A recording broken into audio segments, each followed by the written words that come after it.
Welcome back. So, some exciting games tonight, some unexpected results, right? I don't know how often I'm going to be able to wear an Anaheim jersey for review, because remember, for reviews, I wear a jersey of a winning team. So, tomorrow I'm going to have a lot of options because there's going to be 9 winning teams, right? And tonight we saw our first shootout, and I knew we'd get a shootout on the West Coast. I was wrong about the game. And it's not technically on the West Coast either. It just started at the West Coast time. So, for fans in Edmonton, you got your money's worth tonight, which is good because it went kind of late, didn't it? All right, we're going to start off with Montreal and Toronto, and I need to learn to take less notes. You'll see on the next board too. I basically by the third period, I had to kind of tell myself, okay, stop. It's not the playoffs. You don't need to document everything. So it's Marner in the lineup, and good thing for Toronto he was. I thought he had a good game. It was Allen versus Campbell. So a year ago it would have been Price versus Anderson. Now it's Allen versus Campbell. That's how goalies end up switching things up. Tomorrow night it'll be Mrazek for the Leafs against the Senators. Campbell was tested immediately in this game. Montreal showing some fight right away. There was a 2-on-1 for Montreal. Savard misses high. The Habs had the jump. And it felt a lot like the Penguins last night against Tampa. You've got an excited local populace, glad to see their team again. The Leafs want to impress them. And Montreal's kind of, dousing that. At 2:52, Anderson couldn't bury one. Kasha wires one wide. The shots were 6-1 in favor of Montreal 4 minutes into this. So yeah, Montreal was playing pretty well. Tavares then draws a Habs penalty. Really strong play by Tavares on the puck. Habs shot block, good penalty kill, only one shot allowed. Suzuki then had a spinorama that fizzled out before Caulfield was denied. Caulfield doesn't get on the board tonight, but he had his opportunities. And then it's Drouin. So your feel-good story for tonight, well, one of them anyways, is Jonathan Drouin. He scores from Anderson and Kulak at 7:22. It was off of a turnover by Jake Muzzin. So quick transition goal, and nice to see Drouin on the board again. Welcome back to the National Hockey League. Leafs tried to answer. They end up going back to the power play, but Jake Allen is sharp. The penalty kill is good. And then there's a goal that, as I'm recording this, still counts as a power play goal. It's one of those ones that's as the power play is coming to an end, it's right on that second. So right now it still shows a power play goal. Engvall from Bunting and Sandin at 10 minutes and 12 seconds. And again, it's just as the power play came to an end. So this is not your first unit out there. Nice to see Bunting on the board, Engvall with a goal early in the season, and Sandin, who I thought had a decent game too. Let Sandin fly. So Campbell then denied Caulfield shortly after that. The Leafs press with 8.5 minutes left. TJ Brody ends up hitting a post. The shots even up. Kasha had a shot saved, and the next shot was saved as well. So Kasha, I thought, had a good debut for the Leafs too. Nylander misses wide during the 20th minute, and then Sandin hits a post in the final 20 seconds. But it's 1-1 going to the second period. Near miss for Engvall early. Nylander had a chance that trickles wide. The Leafs press at 4 minutes. They have the momentum. Bunting with a net crash.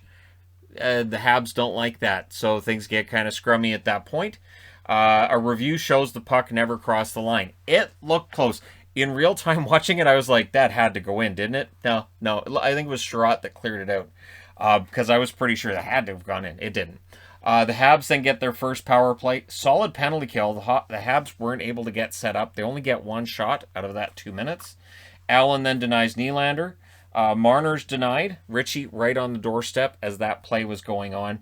Muzzin fires one. It ends up deflecting out. The Leafs have a 2-on-1. Kasha unable to bury it. But again, Kasha's on the board a lot. He's getting his opportunities. Kasha was robbed on his next chance. Bunting was down, slow to get to his feet. Believe he was okay, though. Suzuki had a chance that was stopped. The Habs press late. The Leafs icing the puck a little bit. Some guys stuck on the ice, but they escaped the second period without any damage. It's 1-1 entering the third. And early in the third period, Nylander scores from Riley and Marner at 106. Perfect shot by William Nylander. That was absolutely great. And he even said, when they asked him about the starting off the season, he said it's like a 9-year-old at Christmas when you're starting off a new season. Habs tried to answer. Petrie had a shot that was blocked. The Leafs cleared out. Caulfield shoots one into Campbell's blocker. Habs get a power play. We then get a minute and 45 seconds of 5-on-3 as Marner takes a penalty. Now, there's some debate about how strong a penalty that was or whether or not that should have been called. But still, for Marner going to the box, making it a 5-on-3. But then I thought that 5-on-3 showed just how strong David Kampf can be as a penalty killer. And they actually, they win the day with that 5-on-3 being killed off. Petrie had a shot saved. And during all of that, there's only one shot by Montreal during the 5-on-3, and the crowd is really into it at this point. The Leafs forecheck, they press at 8 minutes. Fans were starting to try to call Habs penalties. Kudos to Leafs fans, but it doesn't work that way. With 9:04 left, the Habs go back to the power play. Campbell was really sharp in this game. Gallagher draws a crowd. Good power play. Gallagher does this, and as the game goes along, especially when they're struggling to score, he's more likely to go straight at the goalie. And it's for two things: to knock the goalie off of his game and to try to get all the team focusing on him, and maybe it throws them off a little bit. I've seen it work before. There was 4 shots during that power play, but the Leafs killed it off with Campbell's help, of course. Marner had a chance that was denied. Gallagher then bumps into Campbell as the Habs are getting more and more frustrated. And then we end up with kind of a brawling situation with 1:47 left. And of course, Gallagher's in the middle because he decided to bump the goaltender and the Leafs didn't like it.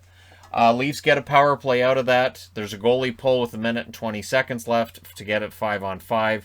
Montreal calls a timeout, I should say, with 57 seconds left. It is unsuccessful, and your final score is 2-1 for Toronto, who improved to 1-0. Montreal drops to 0-1. Shots in this one were 9 apiece in the first period, 14-11 Toronto in the second, 12-7 Montreal in the third. Final shots 32-30 for the Habs. Hits 32-14 in favor of Montreal. Jake Allen 28 saves on 30 shots. Campbell saves 31 out of 32 for the victory. I think Toronto will be happy with that. Moving on, Rangers and the Capitals. Here we go. So we expected, is Reeves going to fight Wilson? I didn't see one. I didn't see a Reeves-Wilson fight. I saw both of them playing physically. I saw definitely some exchanges between these teams with Wilson and with Reeves, but the direct confrontation, I never saw it. Ovechkin in the lineup. So he was doubtful. He was rumored to be probably out for the opener. I'm sure Ranger fans wishes he'd missed the opener, been cautious and taken that precaution to miss the game. Vanacek versus Georgiev. I was kind of surprised to see Georgiev for this game, and I don't want to throw him under the bus with this, but his numbers end up not being very good by the end of the night. Fox had an early shot that was saved. Van Riemsdyk versus Blais after a hit by Blais. And the Rangers came out of that with a power play. So I'm sure that Caps fans weren't happy with that situation. The Rangers, though, had issues setting up. Trouba's shot deflects wide. They end up with 2 shots during that power play. Caps get a power play as well. They score on theirs, and it's TJ Oshie scoring from Ovechkin and Kuznetsov at 4 minutes and 39 seconds. That's the second shot of the game for the Capitals. Vanacek then saved an awkward shot from Fox. It's one of those change-ups that can fool a goaltender. Vanacek manages to save that. Shots were 7-2 for the Rangers 8 minutes in. So the Rangers came out and looked good and just weren't able to get it. Nick Jensen then scored an absolutely beautiful goal, but it was offside, so it doesn't count. So Jensen, if I could fight for that goal, I would, but it was clearly offside. Panarin's chances nearly clicking. Panarin doesn't end up getting on the board tonight. He doesn't end up getting a point on the one goal they got, but Panarin looked good. Frustrated at times, but again, with the way this game ended up, it makes total sense that he would be frustrated. Caps were pressing, seeking a 2-0 goal. Sherry can't bury one, and the Rangers end up clearing. And I was accidentally rhyming a lot. You'll see that in this review tonight, and I apologize. Or do I? Because there was one that I put on the board, and I was like, okay, that needs to be an album or a band name or something. We'll get there. It's not Sherry Berry. That's not, no. So Blais was throwing some big hits, but the Rangers really needed shots. I thought Sammy Blais had a good debut for the Rangers tonight. Physical game, fans really getting into it. Near miss for Carlson. Caps end up getting a power play. I'm not a big fan of, so the overall presentation by TNT, I like it, but I don't like projected ads on the ice. I've talked about this before. The ads just inside the blue line that aren't actually there and they're just projected. And I wasn't a big fan of the power play clock being on the ice either. I actually found it distracting. I found that I was looking at that clock rather than the play a lot. And, it's weird because you have the power play clock down here and you have the power play clock up in the corner. So it's like a double distraction. But anyways, I know there's people who like it. And all right. So we go to the second period with the Caps up 1-0. The Rangers finish off that kill. The Rangers then get a power play of their own. Hedl had a chance that was denied. Wilson without a stick. So we end up with a 5-on-3.5. But the Rangers aren't able to take advantage of that. Wilson actually with some nice shot blocking. And then not only that, but he had a pretty good game tonight, even though he ends up in the box. But we'll talk about it. So Ovechkin fires one wide. The Caps press. Panarin playing well, also playing a lot at this point in the game. Hedl and Blaine end up colliding. That's friendly fire, and hopefully there's nothing that ends up coming out of that after the game, right? Caps have a 4-on-3. Trouba defended it nicely. Hathaway and Trouba were unfriendly during that play and after the whistle. Things get kind of scrummy, and the Capitals end up getting a power play out of it. They score again on the power play. Power play was very good for the Caps tonight. It's Schultz from Kuznetsov and Ovechkin at 12:38. So Kuznetsov kind of stepping into the role of Backstrom. I wanted to see how he did. He did pretty well tonight. He was on the board a lot. So Kuznetsov had a pretty good game. And again, Ovechkin with a couple of helpers. And I was thinking, so has Ovechkin decided he wants to just get a bunch of assists this year and start chasing that record too? Because why not? 99 was talking over it. So here's the weird thing. The power play goal by Schultz. Apparently, if you were watching on NHL Live, this is what I found out on Twitter, you couldn't hear Gretzky in the studio. So there's just silence when that goal went in, which is okay. Because to me, whenever they're interviewing somebody, the interview stops when there's play on the ice. The interview stops when the puck gets near the net. And he just kept talking. So, and then he talked over the next goal, too, which happens 24 seconds later at 13:02. Lapierre scores from Oshie and Jensen. So, if you're a Caps fan, you want Gretzky to be interviewed during games all the time because you scored twice in 24 seconds while he was talking over the goals going on. And I don't think I've ever seen that before. I don't. Normally, when a goal is scored, the talking stops. And the play-by-play announcer takes over as soon as that goal was scored. It didn't happen tonight. First NHL goal for Lapierre as well. And I'm going to say Lapierre's reaction was one thing, but TJ Oshie might have been happier than he was. Oshie was absolutely overjoyed that he got him the goal. So the Caps are up 3-0. And yeah, I knew at that point, well, the Capitals aren't losing a 3-0 lead to the Rangers at home. Rangers then press. They get a power play, but it had been over 12 minutes since the last shot for the New York Rangers. So they were struggling. And not only that, but the Caps then kill off that penalty, and they don't allow any shots to the Rangers during it. Out of the box then, Wilson draws a power play. So Wilson took that penalty, comes out of the box, gets a bit of a break, and he ends up drawing a penalty on the Rangers. So that, to me, is where Wilson shows his worth, that he can do that. And so this is part of the reason why, and at some point this year it'll happen again, something happens with Wilson. It's frustrating to me because I know how good he is and that he's one of the few real power forwards in the game. I thought he played a really good game tonight. So Schultz then had a chance that was saved late in the power play, but we go to the third with it still 3-0. Blaine throwing hits again early in the period. Gaudreau had a shot that was saved. Things get kind of punchy after that. Blaine gets his third penalty of the game, so the Caps go to the power play. So Blaine's throwing hits and takes 3 penalties in the game. And the Caps, who were lethal on the power play, score again. And this time it's Ovechkin. Ovechkin from Mantha and Carlson at 2:37. That ties Marcel Dion. We found out tonight Ovechkin doesn't like to be tied with anybody either. So the Rangers get a power play, but Lindgren, during the delayed call, takes a holding penalty to make it 4-on-4. So it's a delayed power play, and Lindgren ends up taking a penalty during it to make it a 4-on-4 instead. Caps press at 7.5 minutes. Vanacek stops another Gaudreau shot. The Rangers press. They draw a power play. Kreider hits the side of the net, but eventually he gets one in the back of the net. He scores a power play marker from Strome and Fox at 9:13. But then after that, the Caps get a power play. 8 seconds later, we go 4-on-4, so we're into the penalty parade part of the game. Kreider was aiming for another, but at 12 minutes and 1 second, it is Alex Ovechkin, scores the second of the game, his 4th point of the game, I might add, from Kuznetsov with his 3rd assist, and Trevor Van Riemsdyk. So with that, he passes Dion. Nice goal. Then Dowd had a chance that was stopped. And then during the commercial, they showed a video for Ovechkin of Marcel Dion congratulating him on passing him. And also Marcel Dion put on a Washington Capitals hat at the end of it. Dion never played for the Caps. He played for the Kings during a time where they weren't winning a cup. And then he went to the Rangers at the end of his career. And sadly, he never had a Stanley Cup ring. So Marcel Dion now is 6th on the all-time list. And Ovechkin is now alone in 5th. He didn't want to share that with Marcel Dion. Didn't take long for him to pass Marcel either. So Laviolette also in this game passes John Tortorella to become the #1 winningest coach, U.S.-born coach in NHL history. So congratulations to Laviolette and to the Capitals who win this one 5-1. Yeah, big win for them. Shots were 9-6 Rangers in the first, 15-5 in favor of the Caps in the second, and 10-6 Rangers in the third. The final shots 27-24 for the Capitals. I don't think the shots tell a lot.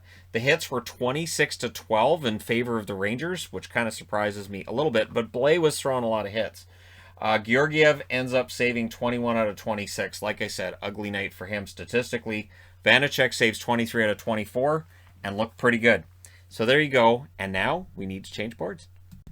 So for new subscribers, I don't tend to normally talk that much about each regular season game, especially when it's one of the bigger nights. So when there's 14 or 15 games, don't worry, it's not going to be a 3-hour video I post because I'll die. So Colorado at home against Chicago. Early on, Marc-Andre Fleury found out Chicago's not Vegas. But I'm going to say this, Chicago recovered well from this. And I don't think there's a team that comes out of tonight feeling like there's not a lesson to be learned here, including Chicago. So it was Fleury versus Kemper. Kadri high-sticks his own teammate Rantanen early on. We'll see if NHL player safety comes. They won't. It's friendly fire. O'Connor hits the crossbar. O'Connor had a good game. Early, fast-paced, but the Avs were the sharper team. And it's Jack Johnson with a beautiful goal from Comfort 426. Yes, Jack Johnson gets the first goal for the Colorado Avalanche on the season. I didn't have that either. That might be on one of those end-of-the-world bingo cards. Check that out. Fleury jeers start there. That's where Colorado fans start jeering Fleury, and I'm like, that seems kind of wrong, doesn't it? It's early in the game. Kadri couldn't bury one, and then Landeskog did, however, to make it 2-0 shortly thereafter. Kadri and Eric Johnson with the assists at 5:48. So two guys named Johnson end up getting on the board. The Johnson playing for Chicago didn't. But it was fun to hear the play-by-play announcer when all three Johnsons were around. We're all up there together because, yeah, okay. But, yeah, so that was a double deflected goal, too. No chance for Fleury on that one. Eric Johnson takes the shot from the point, deflects off Kadri, deflects off Landeskog, and into the net. Josten had a chance that was saved, and this is where I was like, this really isn't Vegas, and it's got to be a whole different world for Marc-Andre Fleury. Byram scores from Landeskog at 9:34. That is his first National Hockey League goal. It would prove to be the game winner as well. So Bowen Byram, I thought, had a really good game. The Hawks then call a timeout. Coming out of the timeout, there was no difference. The Avs continue teeing off shot after shot after shot. In fact, around the halfway mark, they were on pace. The Avs were for 96 shots in this game. And they were talking about, so are the Avs going to hit 100 shots in this game? Because Chicago is not doing well defensively. The Hawks went 9+ minutes between shots, but they get a power play. And they needed a goal, and they knew it, and they get it. And it's Kubalik that scores from Mitchell and Kurashev at 16:47, and it was a really nice screen by Doc in front of the net to get that in there. We then get too many men on the ice against Chicago, and it's an Avs power play. So this is, again, too many men on the ice. You're going to see it a lot during the early parts of the season as guys get used to one another. Things get scrummy after a save by Fleury. There's then a shorthanded chance for DeBrincat, and they kill it off. And then at the horn, these teams let each other know they don't like each other. This is going to be a very physical battle all year. This might low-key be one of the better rivalries this season. Second period, 4-on-4 to start after the scrumminess at the horn. Crossbar Makar. So Makar hits the crossbar at 10 seconds, and I was like, crossbar Makar. That's a good name for a band. That might be a good name for a song, country song if it's a Makar crossbar. But it could work. Fleury was minus the stick, and the Hawks get hemmed in again. Pressed by the Hawks, however, at 6 minutes, and they did start playing better as this period went along. The Hawks get a power play. The fans didn't like it. The Avs killed it off. Then they iced it, and they were tired. They didn't end up paying the price for that, but that's one of those, the power plays killed off, and then they throw it down the ice, and they ice it with the tired guys still on the ice. The Avs get a power play, then it turns into a 4-on-4, then it becomes a 4-on-3 for the Avs. It's the penalty parade. This is where I stop really following all of this. Doc gets a break. Kemper denies him. Kemper robs Doc, and then it goes the other way. And Kadri scores from Byram and Rantanen at 16-12. So that makes it 4-1, and this was kind of a momentum killer for the Hawks because it felt like they were really getting back into this game, and that 4-1 goal was big. We get some big hits after that. There's some really physical play at the end of this. There's a lot of kind of the sticky pokey type stuff that I've talked about before with hockey, where guys just really don't like each other and they let each other know by, give them a wrap upside the head with your stick if you need to. Whoops. Just say whoops after and you're good. So third period, Doc with a net drive, Kemper saves. This is right around where I figure out I'm almost out of room. I don't want to have to move these over because I'd have to write all of these notes and move them over. I'm not doing it. So I sort of wrapped myself on the hand and tried to make sure I wasn't over-documenting again. Avs get a power play. Fleury robs Kadri. Strong debut for Kemper. Kemper was really smart tonight, played really, really well. Nichushkin had a break, ends up being forced to fire it wide. I believe it was Entwistle that defended on that one. And then Connor Murphy scores at 15:31 just to make things interesting. And then we get another brawly kind of incident between these teams with 3:34 left. Again, this was a really physical matchup. These guys don't like each other, so Chicago gets the power play. And Jeremy Colleton, understanding that they're up 5-on-4, they're down by 2 goals, he pulls the goalie to go 6-on-4. In the end, Colorado holds on. They win this one 4-2, but can't wait for the rematch. Because, again, Colorado was up 3-0 early, and then Chicago kind of slowed it down. The shots show you this. The shots were 18-8 for Colorado in the first, 13-9 Chicago in the second, and the same shot totals in the third. Final shots were actually 36-34 in favor of Colorado. Hits were 25-17 in favor of Colorado. Marc-Andre Fleury saves 32 out of 36, so he recovers from allowing 3 goals, and I think it was the first 9 or 10 shots. No, it was more than that. It was about 15. But either way, he recovers. Kemper saves 32 out of 34, and he looked good. So, pretty good start if you're a Colorado fan, right? All right, next up. So, this game was 2 games for 1 here. So Edmonton really did look like the better team, and then Vancouver slowly, quietly started to have a very good road game. And I think if you're the Canucks, I think this is a situation where you're probably happy with the point. In Edmonton's favor, they win the game, and it's a game they probably feel like they should have had the 2 points anyways. Mike Smith wasn't happy with himself by the end of this game. So it's Demko versus Smith. Both goalies look pretty good tonight. Early chance for Pettersson. The Canucks look good early on. The Oilers press at 4.5 minutes. Really fast first half, but the edge was to the Canucks at this point. McDavid to Draisaitl nearly clicks, and Horvat had a break. He fires wide. McDavid goes the other way, but Demko makes the save on that. Puljujarvi had a shot saved at the half. Garland had a shot that was saved during a 4-on-2 for the Canucks. The Oilers press with 8 minutes left. Yamamoto had a shot saved. Hyman had one saved. And here we go. Sevier was robbed as the Oilers start to really take over this game. The Oilers press with 3.5 minutes left, and that leads to Puljujarvi scoring the first goal for the Oilers this season from Nurse and McDavid at 16:55. So McDavid does get multiple points tonight because it's what McDavid does. Demko, the taunts start for him as well. Höglander had a chance that was saved. Good shift by Nils Höglander. Höglander had a good game. Second period, early chance for the Oilers. They get a press as well. The Canucks having a really hard time clearing their zone at this stage. Early power play for the Canucks as well. Good penalty kill. And Smith making some saves here. Mike Smith, the hero at this point. Chason's denied. We get a little bit of pushy, sticky going on as well after that. A little you come here a minute. No, you come here a minute. Oh, yeah. Oilers get a power play. It's OEL going to the box on that one. Things are getting kind of scrummy and scrappy with Garland kind of in the middle of it. Burrows was then denied by Smith. Kyle Burrows with a decent game tonight. Was interested to see how his debut would go for Vancouver, and honestly, was pretty good. Pettersson to Podkolzin nearly connects, and every Canuck fan had to be excited with the idea of if those two get chemistry, right? That's what we're all looking forward to. Myers flattens Keith, and Colton Sevier shows why I like Colton Sevier. Colton Sevier looks at Tyler Myers and goes, "You're the size of a grizzly bear.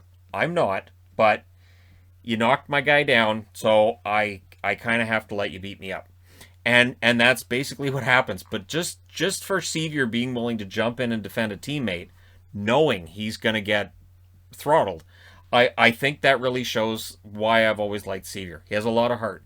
He is not going to be a big goal scorer ever. It's never going to happen. He's always going to be a third, fourth line guy, usually fourth. Sometimes he's the healthy scratch, but I like Sevier. I've always liked his game since he was in Dallas. Power play then for the Canucks. Smith robbed Chason, gets killed off. The Oilers get a power play and they score on it. And I really thought this was it. Hyman scores from Draisaitl and McDavid at 17-12. With 42.5 seconds left, the Canucks get a power play. In between the second and the third, they interviewed Quinn Hughes. He looked depressed in the interview. I think that's just how Hughes always looks. I think that's his natural state. So I don't read anything into it. I know that immediately Canuck Twitter was like, "Oh, look how sad he looks." He signed on for 6 years. Maybe there's some buyer's remorse, but there's no reason for us to think that based on 2 periods of the first game into that 6-year contract. So to start the third period, the Oilers finish off the kill. The Canucks were getting very frustrated. JT Miller wears his heart on his sleeve, and when he's frustrated, it shows. Bo Horvat is becoming that kind of player too, where it really shows when he's frustrated, especially if Yamamoto's holding onto his stick and not letting go. That's a situation where he's going to get frustrated. Smith and Demko both very good. Hyman had a net drive. That was saved. Canucks get another power play. That was a no. They go to the power play again, and I was thinking, all right, so this is a situation where the Canucks power play is just going to keep going down. Oliver Ekman-Larsson, in his first game in Vancouver, well, playing for Vancouver, first game in Edmonton as a Canuck, he scores the goal to get the Canucks that goose egg gone from Höglander and Garland at 12:28. Evan Bouchard ends up hitting a crossbar not long after that. So crossbar away from restoring that 2-goal lead. And then it's Quinn Hughes at 17-11 with a goal that clearly Smith felt he should have had. Maybe he should have. But Hughes very excited to get the goal. Well, it didn't look depressed then. Höglander and Miller with the assists. Nice to see Höglander get both goals, get the assists on both goals. I'll straighten that out. Both goals were assisted by Nils Höglander, rewarding him for what was a very good, hard-working night. One of the more underrated forwards in the NHL, I do believe. So we end up going to overtime. And right away I thought, okay, so the Canucks get a point out of a game they had no reason to get a point in if Smith kept saving everything. Some good back and forth. Pearson was denied, and Pettersson with the wizardry. And the funny thing is that you could see, like, I think it was JT Miller came in to ask him, did it? And he's like, nah, it didn't. And he really, it was there. And there was even a set play, too, where he tried to throw it over to Miller, and it was just not quite there. So the Oilers did not get a shot in overtime. It goes to a shootout, and in round 5, Kyle Turris ends up getting the winner. Yes, Kyle Turris, who cleared waivers. The Oilers waived him. He clears waivers, and now he gets the shootout winner. So Turris going, hey, maybe you guys should keep me around. I got the shootout winner for you tonight. Just saying. So the Oilers win this 3-2 in the shootout. The Canucks are 0-1, but they get the point. The Oilers, they get the 2 points. So I think this is a fair result. You look at the shots. 14-10 Oilers in the first, 12-11 Vancouver in the second, 13-9 Vancouver in the third, and in the overtime 3-0 in favor of Vancouver, 38-34 in favor of Vancouver. So Smith saves 36 out of 38, Demko saves 32 out of 34, and on the hits, Vancouver leads there too, 29-21. So not bad. And again, they do get a point out of it. So next up is Philly. It's an East Coast swing, and those very often are not great for Vancouver. I hope that narrative changes this year. Next up and last up is the Anaheim Ducks against Winnipeg Jets. And here's the thing. So before the season even gets started, 6 out of 8 for the Winnipeg Jets are on the road. And a lot of them are against California teams that had really lousy seasons. You have to win these games. Your strength of schedule doesn't matter if you're losing games against the teams that you should beat. In Anaheim, I don't think I'm telling tales to say Anaheim's a team that Winnipeg should beat if they're going to be one of the better teams in the Central, right? And they play California teams a lot this month. So no Scheifele. This is his last game in his suspension. He comes back the next game. Gibson versus Hellebuck, and I thought, oh, two really good goalies. This should be great stats from both goalies. It really wasn't. Was great for one of them. So early power play for the Jets. Connor had a shot that was saved. Gibson really sharp. John Gibson steals games early in the season. This is his MO. This is how it works. Anaheim can get off to good starts. They can win some games that maybe they shouldn't. And John Gibson will be your number one star when those games take place. Good power play. Ducks kill it off. The shots were 7-0 in favor of the Jets at 6 minutes. Yeah. Shattenkirk at 6 minutes and 11 seconds scores from Silverberg and Lundestrom. So that's the first shot. It wasn't from a great angle, and it goes in. So just throw it at the net. It works. It absolutely works. This summer I played street hockey a lot, and there were a lot of times where I said, you just throw it at the net. Some of them go in. Gibson then denied Ehlers, so the Jets tried to tie it up after that. The Jets get a power play. That was their second, and they had 7 shots in the first one. Great start by Gibson. The shots are 11-1 when that power play comes to an end. But the one has gone in, and it's 1-0 in favor of the Ducks. So the Ducks then get a second shot that's pretty good. So, and then their fifth shot goes in the net, and it's McTavish, and it's a great story. McTavish scores from Lundestrom and Silverberg at 13:20. They reviewed it. I was like, why are they... don't review... Come on. Let the kid have his goal. And it stood. Gibson then denied Dillon. Really, I can't overstate how good Gibson looked today. Morrissey had a shot deflect wide. Ehlers fires one wide. And the Jets are just snake bit. They come out of that first period leading in shots and down on the scoreboard 2-0. So second period, early chances for the Jets. But you could see that when the Ducks got opportunities, Hellebuck's fighting the puck. Either he wasn't seeing it well, or he was letting up rebounds that normally Connor Hellebuck doesn't. And so it must have felt good for him when Kyle Connor scores from Wheeler and Stastny at 3:48. And it was a really nice cross-ice pass and a one-timer by Connor. So that makes it 2-1, right? And you feel like, okay, the Jets have been the better team since the big comeback. Things get scrummy behind the Jets, or behind the Ducks net. The Jets end up getting a power play on it. John Gibson took 2 minor penalties tonight, 4 penalty minutes. John Gibson chooses violence the first game of the year. Apparently this is standard. First game of the year, he puts his foot down. I think it would work. Lowry hits the side of the net. They end up with 2 shots on that power play. And then the Ducks immediately take a too many men call. So again, the too many men on the ice penalty is a thing. The Jets end up with another power play. There were chances. The Ducks kill it off, though, and now the Jets are 0 for 4. It's starting to get in their heads, right? The Ducks then get a power play, and they score. Now, the Ducks had 11 power play goals last season. I think they had 3 at home. They had 11 power play goals in 56 games. You would think that would be lower than just chance, right? Just even by chance, you'd score more than that. Their power play was terrible. But it's Henrique with a nice tip in front of the net. Fowler and McTavish with the assists at 13:20. So Mason McTavish, a draft pick from this year, makes the team, gets a goal, and gets an assist. His firsts of both in his career. And he looked good. Gotta say, he also drew a power play in this game. So we then get 2 minutes of 4-on-4. Comtois had a near miss that would have made it 4-1, but it's 3-1 after 2. Third period, the Ducks start off with the press. The further this game goes with the Ducks in the lead, the more confident the Ducks get. And the more you could see the Jets kind of fighting it, although in the third they outshoot the Ducks. The game was a little different. I honestly could have put an Akbar magnet on that this morning and should have, but it's the start of the season. It seems silly to call something a trap game this early in the year, right? Kopp then ran into Gibson, and that didn't please anybody. So again, these teams will meet each other again soon.